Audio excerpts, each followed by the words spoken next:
My name is Heather Feather. I am the owner of Rare Bird Medicine. And today I wanted to start by taking you on a journey into my mind. I hope to continue to take you into journeys around my house. But I thought I'd start with my journal last night. One of the things I also started in the new year, because Heather did not do 1 to 3. She did like 5 or 6. I have a lot of drive to do a lot of things. And so I try to quell the number of things I begin in the new year with so that I don't overwhelm. And so one of the things I'm doing is folding in throughout the year, and I folded in something new, which I mentioned in my journal. So today we'll begin by taking a journey with my mind.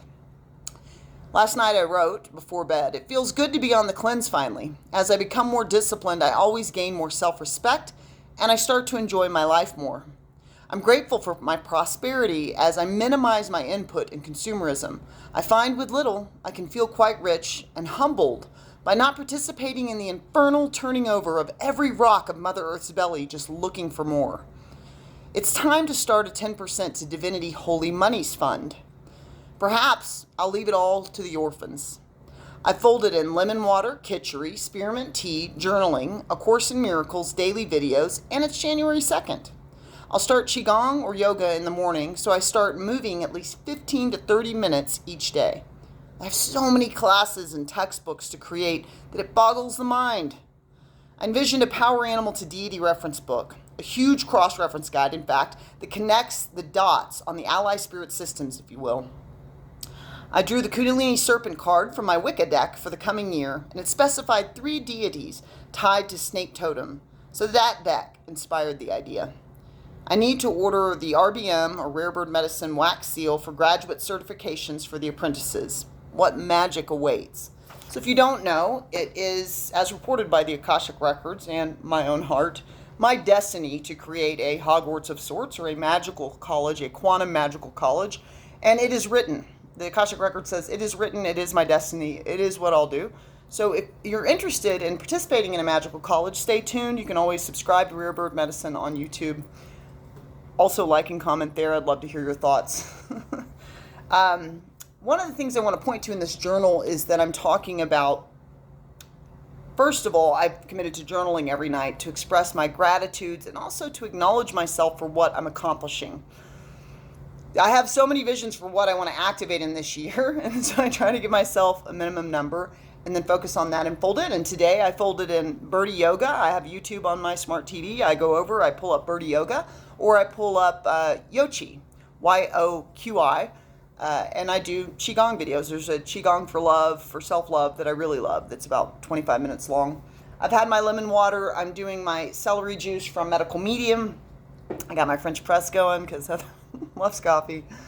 And I'll be doing kitchery for lunch.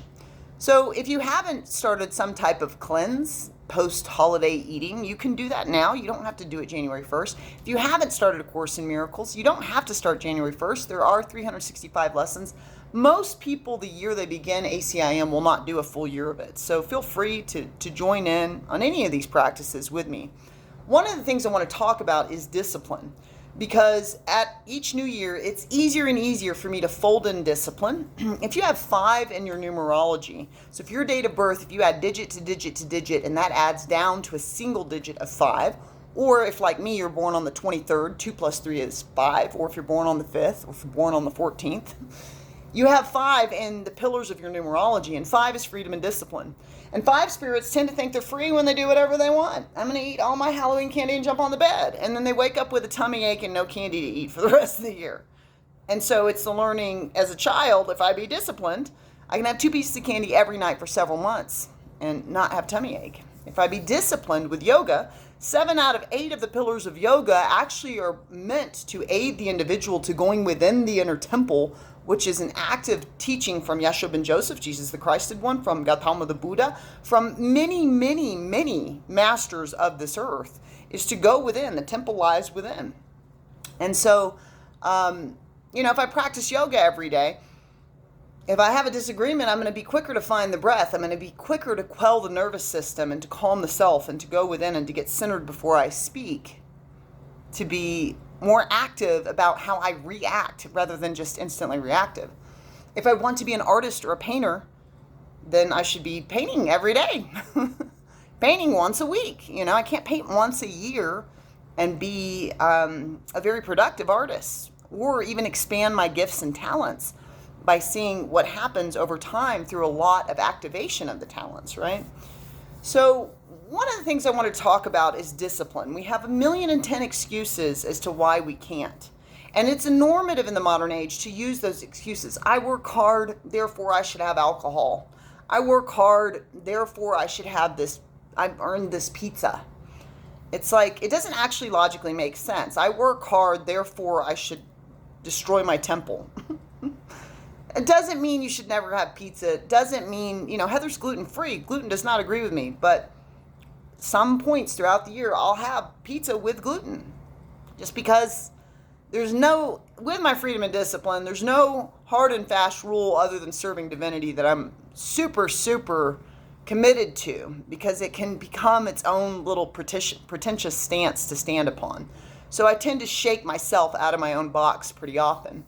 But as a general rule, I'm being very disciplined. And the way I be disciplined is I don't allow any excuses. There's no excuses. It doesn't matter if it's an anniversary of one of the many, many dead, Heather. It doesn't matter that you work hard. That's great. That's all great. Wonderful. People die. What a wonderful lesson to learn the eternality of the soul. That's great that you work hard. What a wonderful gift that you're so driven, and have such a good work ethic. And, let's justify our self-care of the temple. Let's find reasons that it's valid to keep our commitment. If I don't want to eat healthy, then let me be at peace with not eating healthy and not judge myself. But Heather wants to eat healthy. Her father was an organic farmer.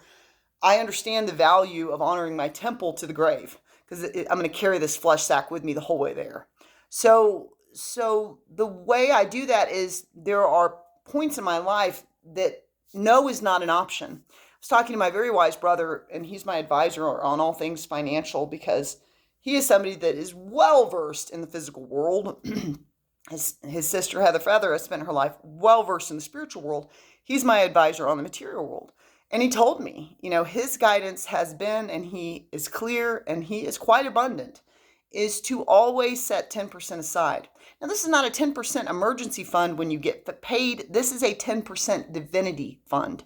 It is a tithing to the divine, understanding that your coin comes from the divine light, and you just always put 10% aside, and you don't ever touch it. He said, if you need a kidney, don't touch it. So that is discipline. That is an active practice of discipline. What it does is it creates prosperity consciousness as you watch those funds go up, because every single paycheck you set 10% aside.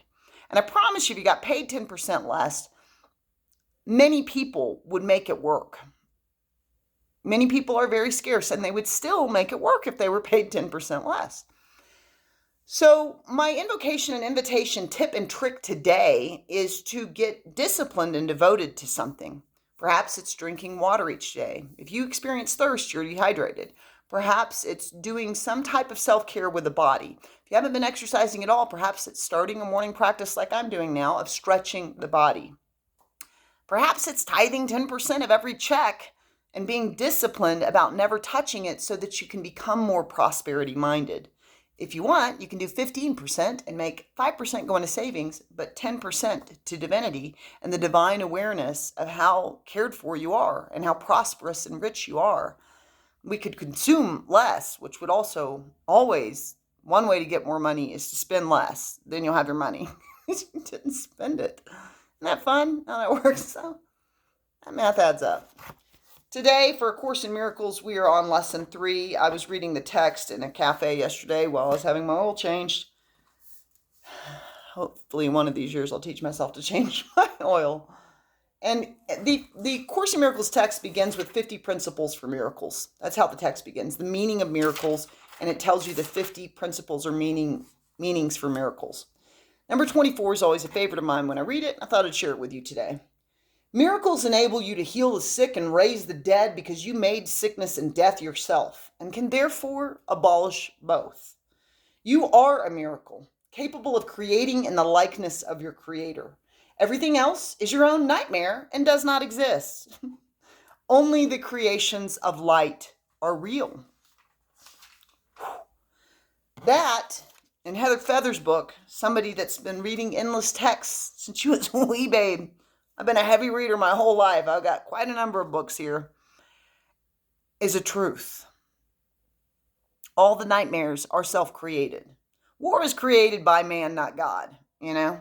There are all kinds of travesties and tragedies, physical illnesses that are created in the mind. If you follow Louise L. Hay, what we think about and feel about, we bring about. It becomes a crystallization and a density in the body. And so only the creations of light are real. Thank goodness. That's a big peace giver to me because I've had a lot of nightmares here, everybody. Lesson 3. I do not understand anything I see in this room, on the street, from this window, in this place. Apply this idea in the same way as the previous ones without making distinctions of any kind. Whatever you see becomes a proper subject for applying the idea. Be sure that you do not question the suitability of anything for application of the idea. These are not exercises in judgment. Anything is suitable if you see it. Some of the things you see may have emotionally charged meaning for you. Try to lay such feelings aside and merely use these things exactly as you would anything else. The point of the exercises is to help you clear your mind of all past associations, to see things exactly as they appear to you now, and to realize how little you really understand about them. It is therefore essential that you keep a perfectly open mind, unhampered by judgment, in selecting the things to which the idea for the day is to be applied. For this purpose, one thing is like another, equally suitable, and therefore equally useful. I do not understand this phone. I do not understand this Heather Feather. I do not understand these necklaces. I do not understand this Kundalini poster. I do not understand the Snowy Owl. I do not understand this book. Right? So we go around the room. I do not understand that lamp. I do not understand the door. The ego loves to be a knower. I know, I understand, I've labeled it, I know what it is, put a label on it, I know what everything is, I've labeled all the things in the room. I do not understand Ashtar and Salusa, my beloved cats. And honey, please, I do not understand. I think I do. I think I got that knocked out of the park. But there's much I don't understand about them. There's much they don't understand about me. One thing that happens every year as I do A Course in Miracles is there's a great awakening around how much my ego has placed a value system on everything. You will notice as you do the exercises like, ooh, doesn't mean anything. That means a lot to me. So it can really show you how you've chosen to label, what you've chosen to value. The challenge with our value systems is our value systems are exclusive. They include certain things, but not other things, right? I don't value fishing and hunting, for example. Now, I would say a native that hunts an animal, uses the entire animal, gives reverence to Mother Earth for the animal. I have a lot of respect for that, not using a gun, using an arrow.